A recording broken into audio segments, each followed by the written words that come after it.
In an ongoing investigation concerning the gruesome murders of the 4 University of Idaho students, police have now delved deep into the digital trails left behind by the prime suspect and the man charged with the murders, Bryan Kohberger. New court documents reveal that investigators have zeroed in on Kohberger's online searches, particularly focusing on queries related to knives.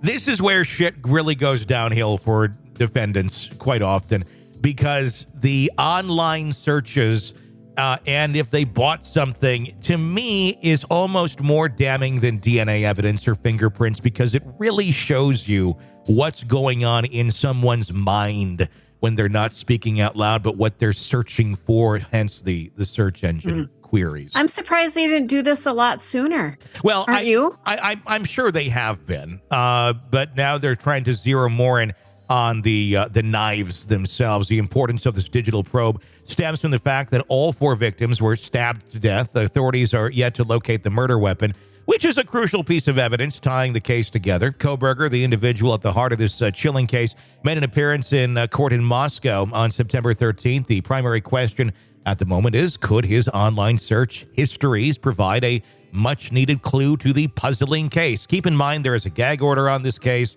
As much as there is that's been leaking out over the course of time, there's that much more that is we're not going to know until there's actually a trial.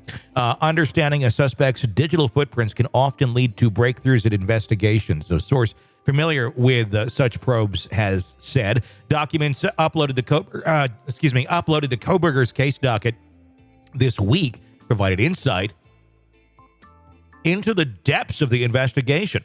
Apart from the Amazon search history, which is the center of the probe, other digital platforms are also under the scanner. Warrants have been issued for Kohberger's data across Apple, PayPal, Venmo, Spotify, and YouTube.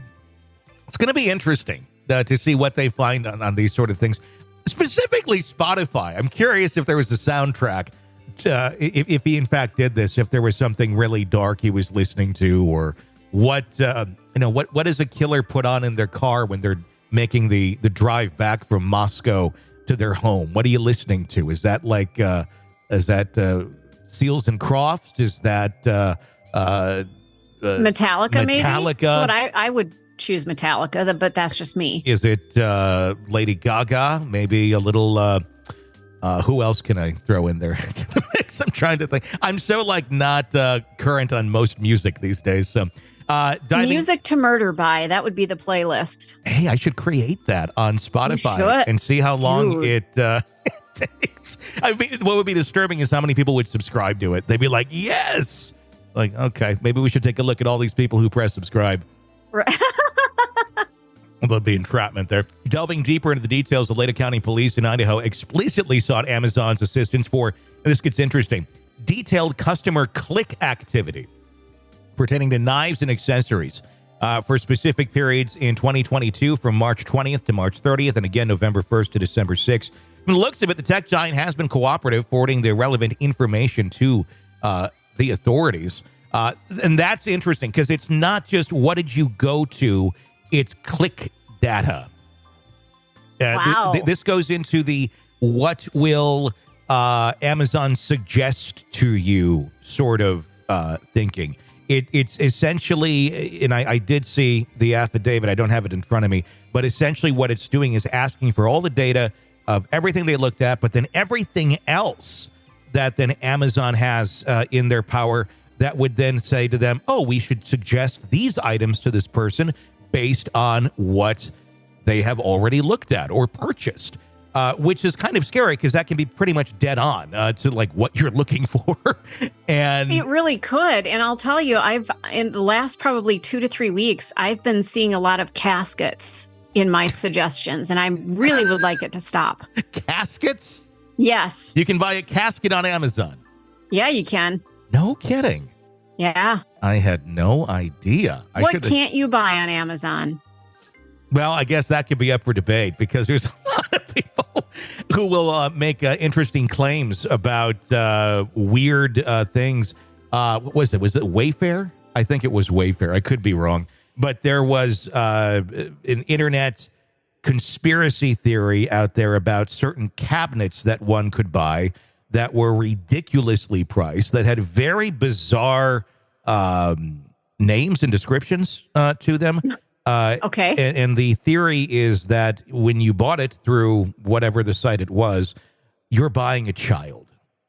Oh, come on. Yeah. And now I don't know. I think that wasn't that a fake? I don't know. I mean, the fact that I did see some of the listings and it made no sense. It could have easily been as simple, because people use bots and all sort of stuff to third party sell as an affiliate.